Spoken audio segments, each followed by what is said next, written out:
Mark my words, this show will go down as a classic in the history of Superman. Because this show truly means, understands, and cares about Superman. And that's what we're going to talk about today on Exhausted Reviews, where I'm exhausted and I make reviews. And boy, am I freaking tired today, y'all. It has been a crazy week, but you cannot stop me from talking about Superman. Just like Superman cannot be stopped as a representation of the indomitable human spirit. That's all Superman really is the human spirit, even though, yes, he is an alien. So we start this episode off with the girls, our homegirls and home slices are looking for my boy Superman because he's been kidnapped. We got Flip and the news crew on the team. So a bit of a coming together aspect, you know, bringing some characters from the first episode back. But my boy Clark, man, my boy Clark is going through it. Bro is literally being held by Dami Mommy himself, the General. And y'all, I really hate to keep saying this, man, but it's too late for me because I already watched Superman and Lois, so I know who the General is. So again, potential spoiler warnings for Superman and Lois, because if you know a lot about Superman lore, you know who certain characters are. You can kind of tell.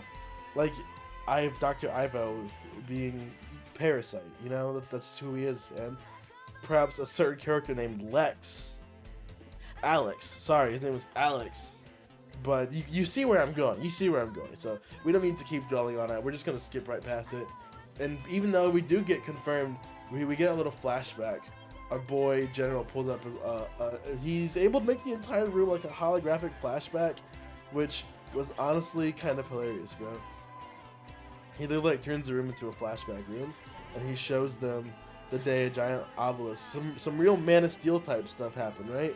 We had some real Man of Steel obelisk, and our homegirl, Amanda Waller, also known as Mandy, pulls up on our boy Sam.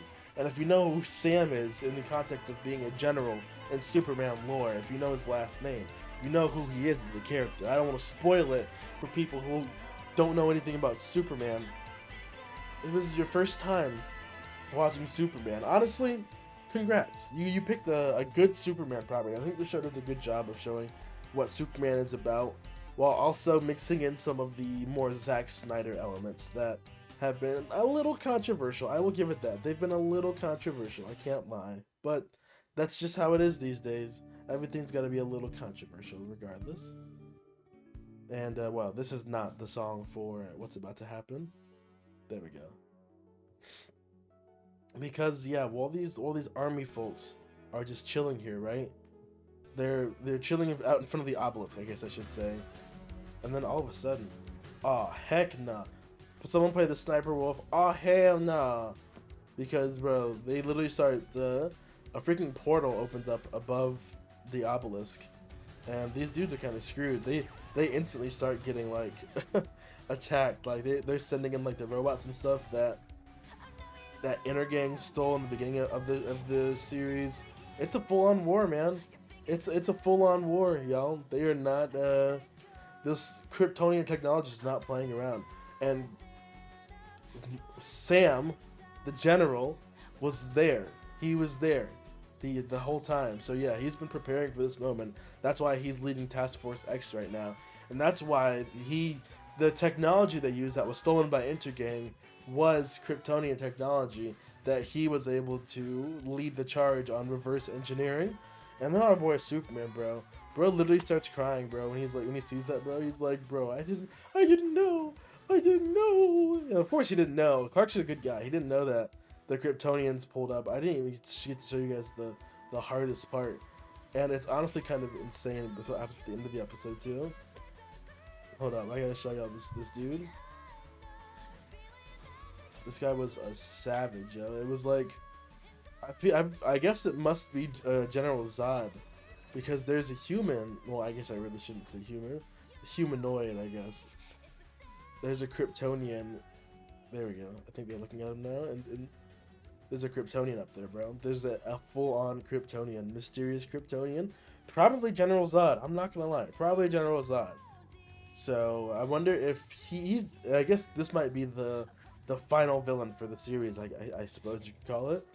So that could definitely leave a good impression on me of, you know, the general. He's Task Force X. Whenever people are basically jobbers compared to a real Kryptonian, but I didn't expect us to get to Krypton so fast. But they have kind of been hinting at it a lot since Superman. Superman by necessity of not knowing a lot about himself invites Kryptonians and Kryptonian technology into the story, so it makes sense. You know, it's just like it's not like it's coming out of nowhere. He has been actively trying to learn about himself, and we get some scenes of our homegirls are looking for him, and you know, it's all a lot of good stuff here. We get some good character moments between Lois and Jimmy, and we get Amanda Waller and our home guy, this Mr. The General.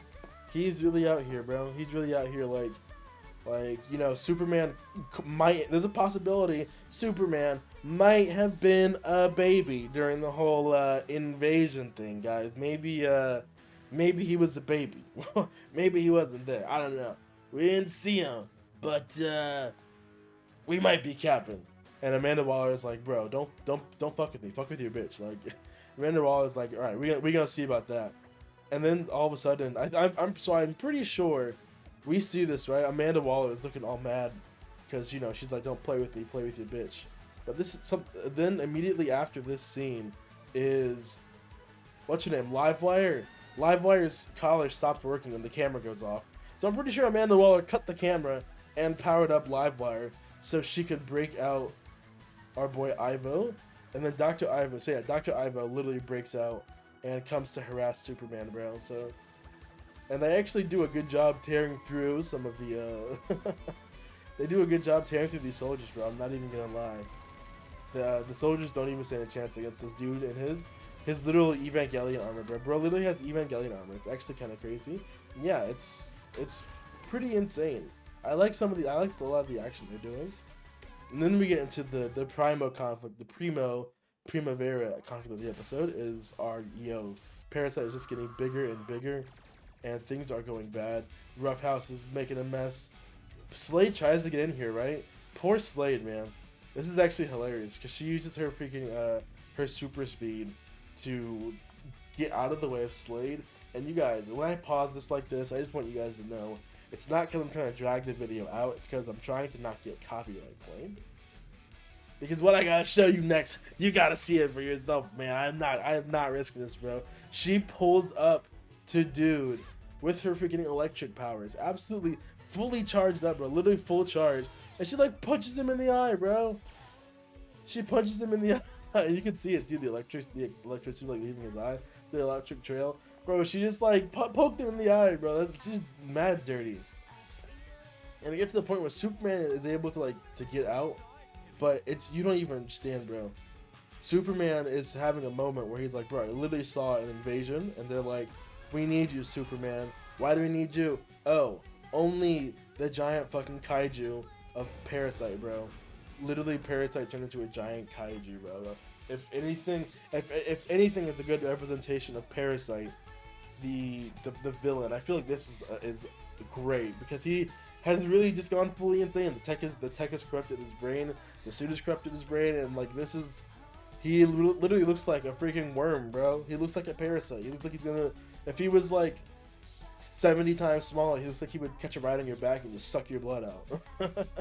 Bro, it looks like a literal flea. It's actually kind of crazy, like a super hyper kaiju flea looking thing. So definitely fits the bill as the parasite. And we get some good action scenes too.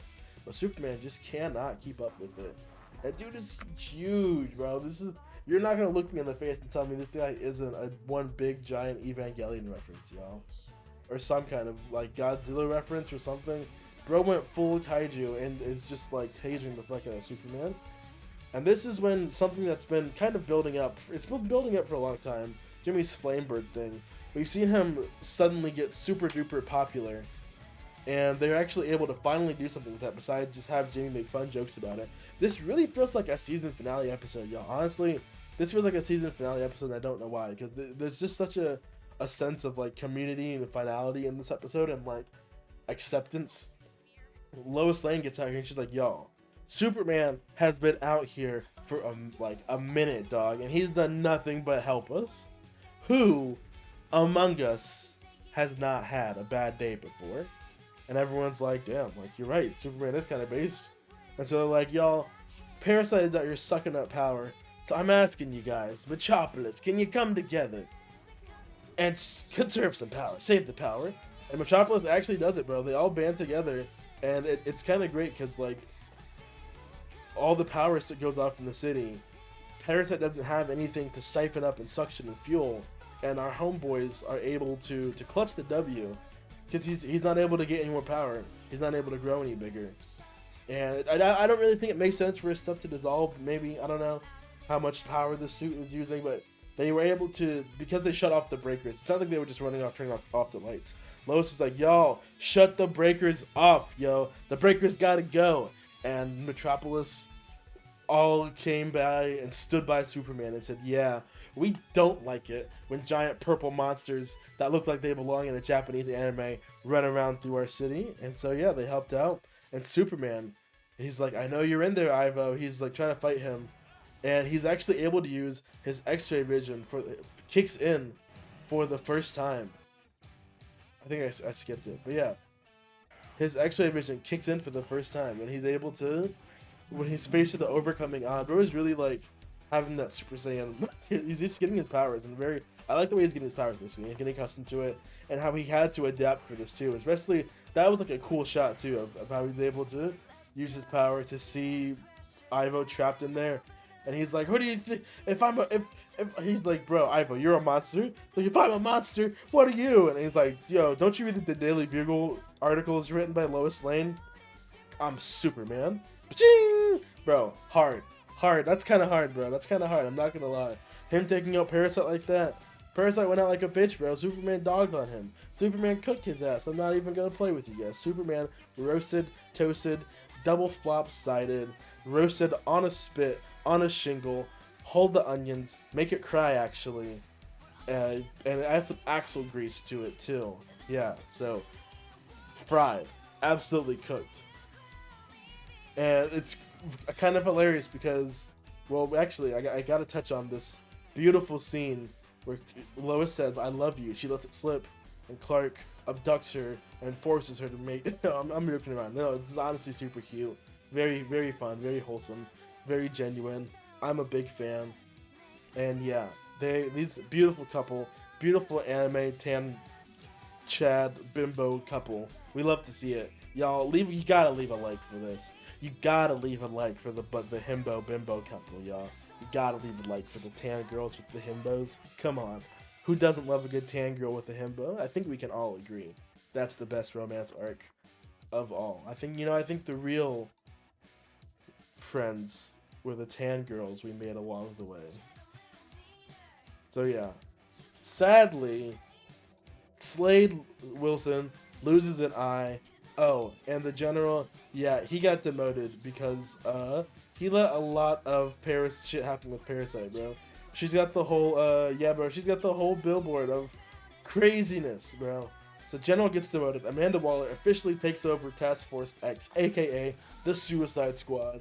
And she gives bro a gun and says, yo, ice that fool. She literally gives him a gun and says, ice that fool. They're using Omega cannons. The same technology as Darkseid. I'm pretty sure Darkseid uses Omega beams too, guys.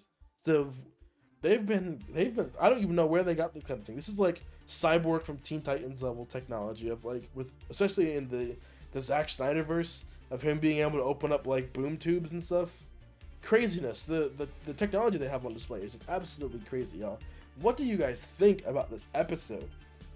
I think this was a super fantastic episode, y'all.